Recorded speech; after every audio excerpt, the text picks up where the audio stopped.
One.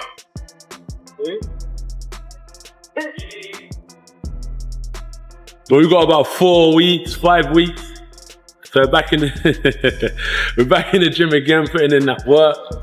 The usual routine. There's nothing new except for this new merchandise. You know, I feel good, I feel relaxed. I chose the Wakaki green today because it represents war. You know what I mean?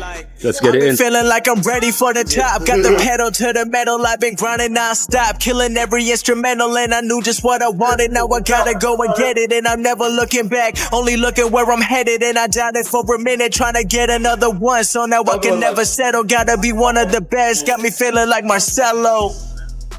Let's see where we're at. I think as a heavyweight, you do have to focus on your weight. Bit better. I think that's better. 111. And for this fight, if I could come in at 112 max, 112, I'm pushing 130, but 112 would be good. I'd be happy. The last fight with Takam, I come in at 116, 117. It's not good though. That's what I used to think, is that the bigger you are, the more power, right? But that's not the key. The quicker you are, the more you can flow. So when I started realizing I had to watch my weight, I need to keep my weight down as a heavyweight. Got my slides on, fam. 10 toes, you get me? Snow or sunshine. Let it snow when we finally kiss goodnight. How I'll hate going out in the storm. We ready? We ready? But if you really We ready? hold me tight. Oh! See, Life is tough. So when it gets tough in my journey, believe me, I'm not the only one going through it. So it keeps my head high, my feet on the ground, and I keep striving because we're here once. It's a cycle of life that we're not all here forever. And I'm just very in tune with the reality of, I know that my life won't last forever. So I keep motivated and just say, while I'm here, I'm just gonna do what I've got to do and live life the best way I think. Lean back, both of you, if that's okay. Look at a bit more of a relaxed look. Amazing. Could I get you to crouch down a little bit, almost like you're leaning over? And Charlotte, if you would go on the left-hand side, please. You're gonna do women's boxing? Try it. And there's one last one. One more. There you go. Perfect. One last one. Well, good, yeah? Thank you, brother. Appreciate your time. No problem. Remember my red collar, you know? It's Ukrainian warriors. You have this. Yeah, no, it's not, it's like similar. Yeah. Because it's 17th century Ukrainian Cossack who protecting not Ukraine as Rus, because time is don't have Ukraine, but this is it's protect warrior. Yeah. good size. Yeah. If we see Wilder Joshua, which we may do here in the kingdom, who do you have winning that fight? Woo! Joshua's punches he punches pretty hard, but Wilder punches pretty fast. Anthony Edwards sent shockwaves through the basketball community after making a bold statement about Larry Bird, and Shaquille O'Neal wasted no time responding. During the discussion, Edwards suggested that players from the 1980s lacked real talent, saying Michael Jordan was the only exception. The reaction was immediate, and many fans and former players saw the comment as deeply disrespectful. What made the situation even bigger was that the criticism was aimed at Larry Bird, a player widely known as one of the most competitive and skilled stars. We drink. You like coconut? Yes, you like. We drink cold coconut with ice and music. Reggae. Yeah. No long step. No tension. Long, yeah. Good, straight.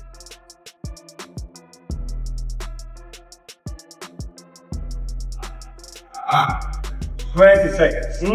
Good coconut. Yeah. Delicious. Long step, long step. Yes. Help your hand, no less. Boom, boom, hands. Boom, boom, boom. Woo. Well done.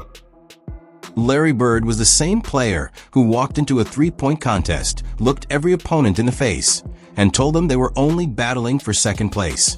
Then backed it up exactly like he said he would. He was also known for calling out his shots before taking them, telling defenders where the ball was going, and still knocking it down right over them without hesitation. Yet Anthony Edwards called that man unskilled. What made the statement even more shocking was Edwards admitting he never really watched older NBA games, meaning he criticized one of basketball's greatest legends without fully understanding his game or has come over for the event this evening. You have shown him around Ukraine. What did you show him and what went on last night? We saw the videos of the dinner together. How was that? I show Anthony my national food, my culture, Ukrainian music, my church, and place for me, important for me place, and Maidan is now is like a memorial. Not only Ukrainian, who help Ukrainian, who protect Ukrainians, UK guy, European, USA, Australia, all world. We speak with Anthony, and Anthony say, oh, listen, this is young guy, it's 2000 years, 25, 26, 19, 45, it's, then you, oh my God, it's a big problem. I say, yeah, brother, it's a big problem. But Anthony like Ukrainian food, like a borscht. Borscht. That's. I very appreciate what Anthony here. Now is my big brother. It's not rival. It's not my rivals. It's not my opponent. It's my partner. It's my brother, AJ. Not one player in the locker room said a word after Larry Bird made that statement because everyone already believed the outcome was decided before the contest even began. It wasn't simple confidence. It was a kind of dominance that made elite competitors accept defeat ahead of time. That's the level of skill Bird carried every time he stepped onto the floor. And the most impressive part was that he always backed up his words with results, delivering under pressure again and again.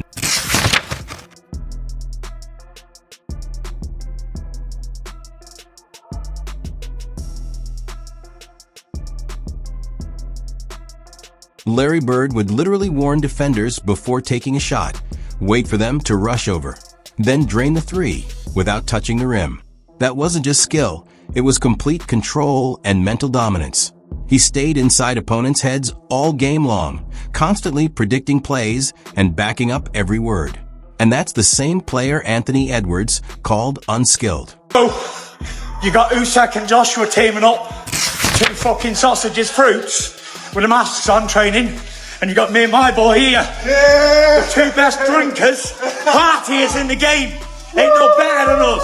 Oh, Pablo J and Tyson Montana. That's what makes Anthony Edwards' comments sound even more unbelievable. Larry Bird didn't need flashy celebrations or dramatic reactions after dominating defenders.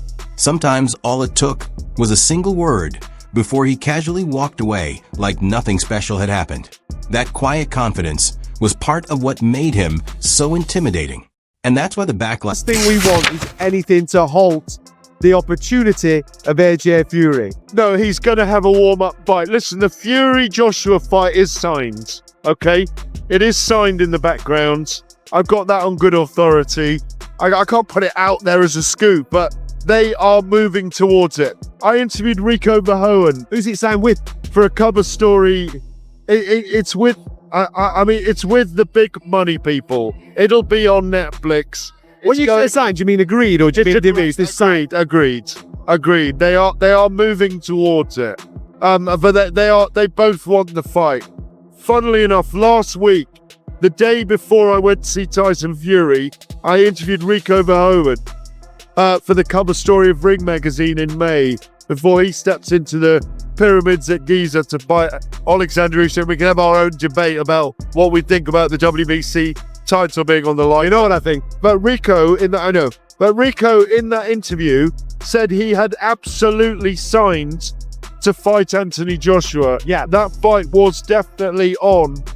Joshua will have to have a fight in June or July, I imagine, and then Yuri and Joshua will be late in the year. It could even be next year, but it's on the cards, and it's. Many people across the basketball world called Anthony Edwards' comments openly disrespectful toward one of the game's all-time greats, and they weren't holding back. Larry Bird earned 3 straight MVP awards during an era filled with legends like Magic Johnson, Kareem Abdul-Jabbar, Isaiah Thomas, and Julius Erving. So labeling him as unskilled didn't just sound inaccurate. And there's been many opportunities along this journey for him to make that particular fight, and for various reasons, that fight hasn't materialised. It would be an absolute travesty if, and I'm convinced that in 10, 15, 20 years' time, when it is all said and done, if they look back on their careers and they didn't fight each other, I think they'll be disappointed. Yeah, and also they won't have earned the 100 million each they're going to earn for it as well. So that plays into it too. But like you say, it's a big bragging rights fight for both men, John. I think it's too late. You know, it's not a career-defining fight. It's not an era-defining fight because they missed the boat. So you're not going to be there with us when it happens? Of course I'm going to be there. Of course I want to see it. But, you know, you can't say that it's defining careers. No, but now the line is Spencer's right, because people will talk about it forever. It doesn't matter when it was. People talk about the Floyd Mayweather and Manny Pacquiao fight, and they're about to fight again in their blooming 40s after they fought in their... Larry Bird didn't respond with anger or make a huge scene over the comments. Instead, he calmly explained that comparing different basketball eras is difficult because the game changes over time.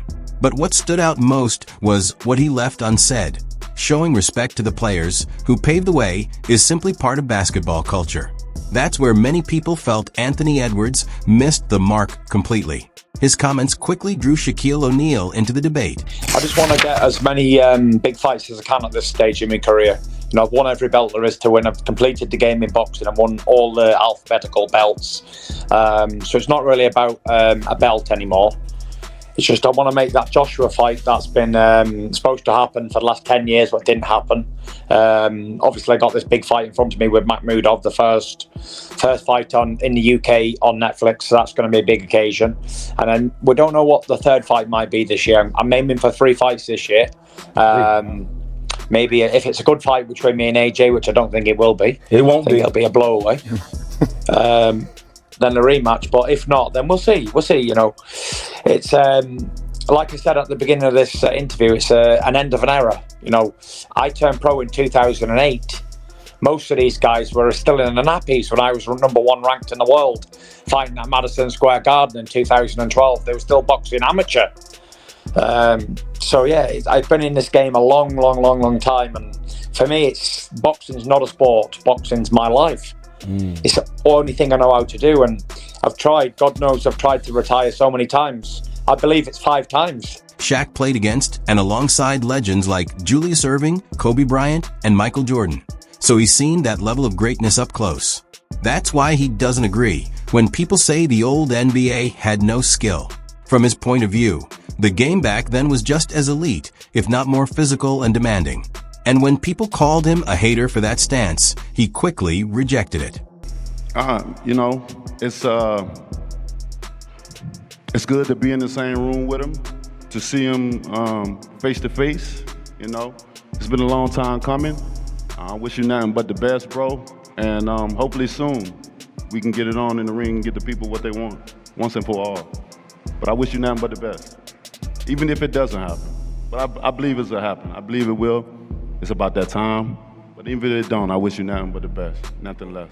For championships, 3 finals, MVPs, and a career built on total dominance, this is someone speaking as a proven legend, not an outsider. His point is clear.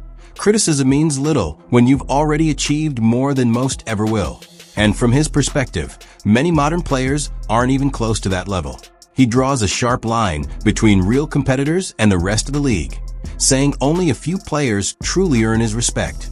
The rest don't even need to be named, because, in his view, they already understand where they stand. Did you exchange a few words with Anthony Joshua? It wasn't an exchange. I mean, it wasn't a few words. You know, I dapped it up with him and I said, now let's get it on. And it was simple as that. Is that the fight you want next, Deontay? I'm ready for whoever, you know. It's whoever. As long as these guys is in the heavyweight division, I'm here.